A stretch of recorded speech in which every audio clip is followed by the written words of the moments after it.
যে জিনিসটা পাঠানোর দায়িত্ব আপনারা করেন, সুতরাং আপনাদের লেখার উপর অনেক কিছু নির্ভর করে এইসব জিনিস।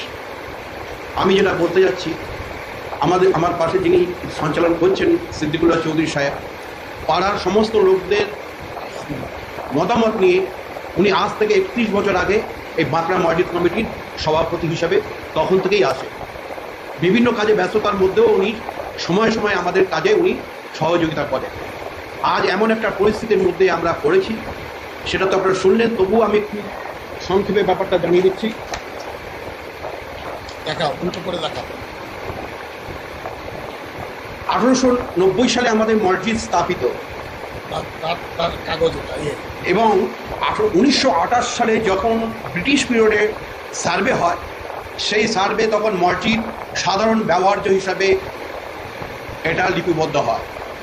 তারপর যখন ব্রিটিশরা চলে যাওয়ার পর 1947 সালে ভারত স্বাধীন হওয়ার পর দ্বিতীয় যে রিভিশন সার্ভে যেটা হয় 1956 সালে, তখন তার ওয়ারিশন নাম হিসাবে মসজিদ রেকর্ড হয় এবং সাধারণ মুসলমানের ব্যবহার্য হিসাবে তখন থাকে।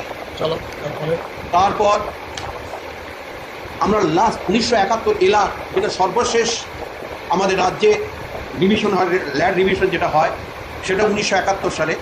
সেখানে ইনফরমেশনে যা আছে সেটাও মসজিদ হিসাবে গণ্য আছে। এবং সর্বশেষ ডাটা থেকে আমরা যেটা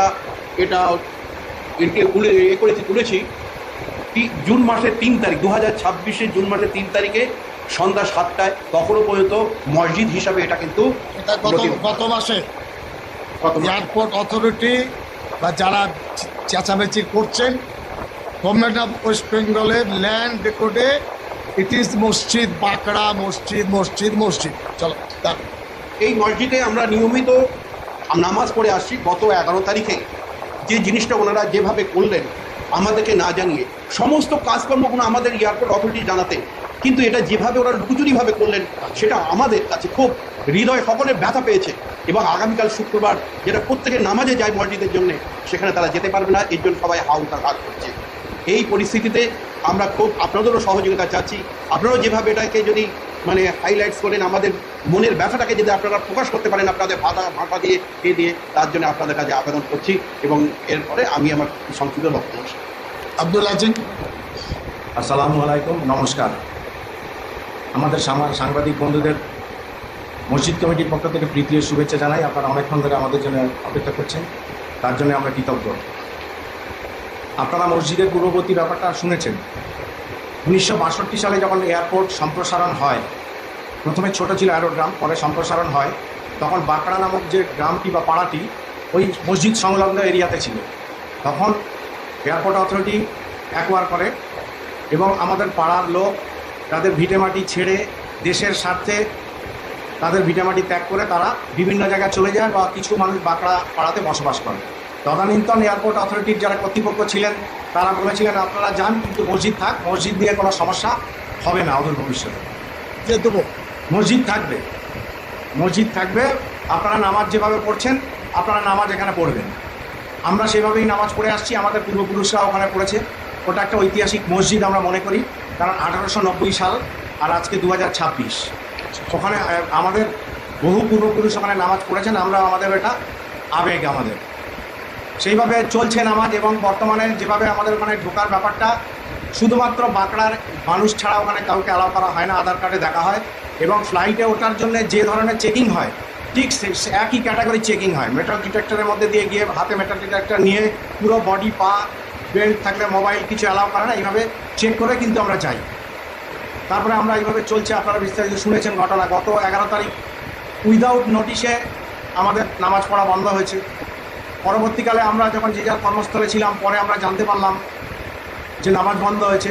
আমরা এসে দেখলাম আমাদের এলাকার সম্মানীয় বিধায়ক, যিনি আমাদের উত্তর দমদম উত্তর বিধানসভা নির্বাচিত বিধায়ক, আমাদের বিস্তীর্ণ এলাকা, আমাদের পাশে বিরাটি মোড়, ওইদিকে গ্রিন পার্ক, মাইকেল নগরে আমাদেরই প্রতিবেশী আমাদের হিন্দু ভাইদেরকে জমায়েত করেছে। ওনার উদ্দেশ্য কী ছিল আমরা জানি না। আমরা যে বিশনপাড়া অঞ্চল আমাদের, যেটা এখানে যেরকম আজানের সুরে সকাল হয় আর ঘণ্টার মন্দিরের শঙ্খধ্বনিতে মন্দিরের ঘণ্টার আওয়াজে সন্ধ্যা নামে, আমরা একটা সম্প্রীতির পরিবেশে বসবাস করি। দুর্গাপূজায় আমরা যেভাবে 4 দিন হই হুল্লোড় করি, ঈদের দিন আমাদের বাড়ি আমাদের আশেপাশের প্রতিবেশীরা এসে বিরিয়ানি সিমাই খেয়ে যায়। এরকম একটা সম্প্রীতির মধ্যে দিয়ে আমাদের বেড়ে ওঠা, আমরা এইভাবেই বাংলায় বাস করি, আমাদের দেশের কালচার এটাই সারা দেশে, এবং সেটাও বিশ্বপাড়াতেও প্রতিফলিত হয় সেই কালচার। কিন্তু আমাদের এখানে বহু এমএলএ বহু এমপি এসছেন, কিন্তু বর্তমান বিধায়কের যে আচরণ, আমরা বাঁকড়ার মানুষ তীব্র প্রতিবাদ জানাচ্ছি। উনি আমাদেরই, যাদের সাথে আমাদের বন্ধু বান্ধব মানে আমাদের সাথে সম্প্রীতি আছে, তাদেরকে ওখানে জমায়েত করেছে। ওনার উদ্দেশ্য কী ছিল আমি জানি না, হয়তো আমরা নামাজ পড়তে গেলে আমাদের ওপরে অ্যাটাক হতো, তাহলে কি সাম্প্রদায়িক সম্প্রীতি নষ্ট হতো? কিন্তু আমাদের পাড়ার ভাইরা বা আমরা ধৈর্যের পরিচয় দিয়েছি, আমরা সংবিধান মেনে আমাদের জীবন ব্যবস্থা পরিচালিত করব। সেই জন্যই আজকে আপনাদের সামনে আমরা মিলিত হয়েছি। আপনাদের দায়িত্ব আছে অ্যাজ এ সাংবাদিক, আপনারা একটা সাংবাদিক হচ্ছে একটা দেশের মেরুদণ্ড, যেমন সংবিধান একটা মেরুদণ্ড মানে মূল কাঠামো, সংবাদ মাধ্যমের একটা মূল ভূমিকা থাকে যে দেশের সঠিক সংবাদ পরিবেশন করা। আপনাদের কাছে আবেদন করব, আমাদের এখান থেকে যা খবরগুলো আপনারা সঠিকভাবে পরিবেশন করবেন, যাতে আমাদের মসজিদ বহাল থাকে, এবং ভবিষ্যতে আমাদের পরবর্তী পদক্ষেপ কী হবে আমাদের প্রেসিডেন্ট আপনাদেরকে বলবে। এই বলে আমি আমার ওটা শেষ করলাম। ধন্যবাদ। এই রেজুলেশনের প্রথম পদক্ষেপ হলো, প্রথম ভাষা হলো বাঁকড়া মসজিদ কমিটির আবেদন আগামীকাল 17ই জুলাই শুক্রবার দিন 1 কোটি মুমিন মুসলমান বাংলায় শান্তিপূর্ণভাবে প্রতিবাদ করবেন। 1 কোটি। এছাড়া গণতন্ত্র ধর্মনিরপেক্ষ বন্ধুদের বলবো, আমাদের আবেদনে আপনারা সামিল হবেন, দোয়া আশীর্বাদ দেবেন। এটা হলো হেডলাইন। সুভাষচন্দ্র বোস আন্তর্জাতিক এয়ারপোর্ট 136 বছরের প্রাচীন বাঁকড়া মসজিদ অন্যায়ভাবে অবৈধভাবে নামাজ বন্ধ করে দেওয়ার বিরুদ্ধে আগামী 17ই জুলাই জুম্মার দিন দোয়া ও শান্তিপূর্ণ দিবস পালন করুন। আবেদন কেউ নাও করতে পারে। 1890 সালে বাঁকড়া গ্রামে বিশরপাড়া মৌজা এয়ারপোর্ট, উত্তর 24 পরগনা একটি মসজিদ স্থাপিত হয়। গ্রামের আল্লাহ ভীরু মানুষ মুন্সি আকসির আহমদ, আব্দুর রউফ, লতিফুন্নেসা বিবি নাজিমুদ্দিন প্রয়াত মরহুম ব্যক্তিগত সম্পত্তি দান করে। তখন থেকে 1947, 62, 2026 14ই জুলাই শুক্রবার পর্যন্ত পাঞ্জাগানা নামাজ, জুমার নামাজ 136 বছর ধরে হয়ে আসছে। সিএস আরএস এলার রেকর্ড মসজিদের নামে বিদ্যমান। অনেকেই বিধানসভায় বলছেন, মাননীয় স্পিকারকে বলবো, বিধায়কদের যদি কেউ মিথ্যা বলেন কোন পর্যায়ে যাবে সেটা, যেটা মাননীয় স্পিকারের উপরে আমরা নিবেদন রাখছি। হঠাৎ 11ই জুলাই তারিখে ফজরের সময় থেকে এয়ারপোর্ট 7 নম্বর গেট, যেখান থেকে মসজিদ যাওয়ার রাস্তা পুরোপুরি বন্ধ করে সিআইএসএফের জওয়ানরা বলেন এয়ারপোর্ট মসজিদে নামাজ হবে না। উপরের নির্দেশে এখন নামাজ বন্ধ। রোজ ধোকা দিয়েছেন, ফ্রড, বেইমানি করেছেন, মিথ্যা কথা বলেছেন। একজন আইএস অফিসার ডিরেক্টর, তিনি মিথ্যার আশ্রয় নেবেন, झूठ बात कहेंगे मस्जिद के लिए। এয়ারপোর্ট কর্তৃপক্ষ নোটিশ, আলোচনা, মত বিনিময় না করে ক্ষমতার এবং ভয় দেখিয়ে বেআইনি কাজ করছে। মুমিন মুসলমান যার পর না বেদনাদায়ক। মসজিদ ইসলামের অবিচ্ছেদ্য অঙ্গ। मस्जिद छोड़कर मुसलमान जी नहीं सकता। मुसलमानों के लिए मस्जिद जरूरी है और मस्जिद के लिए मुसलमान की नमाजी की जरूरत है। एक दूसरे को छोड़कर चल नहीं सकते। मुमिन मुसलमानদের আস্থা বিশ্বাসের সঙ্গে মসজিদ অঙ্গীভাবে সম্পৃক্ত। আগামীকাল 17ই জুলাই ফ্রাইডে মসজিদ বন্ধের বিরুদ্ধে দোয়া এবং শান্তিপূর্ণ প্রতিবাদ দিবস পালন করার জন্য মসজিদ কমিটি আমরা আবেদন করছি। একইভাবে ভিন্ন ধর্মের শুভানুধ্যায়ী, গণতন্ত্র এবং ধর্মনিরপেক্ষ প্রেমী বন্ধুদের কাছে আবেদন, তারাও যেন আমাদের এই বেদনা উপলব্ধি করে দোয়া আশীর্বাদ করে এটা যেন জানা।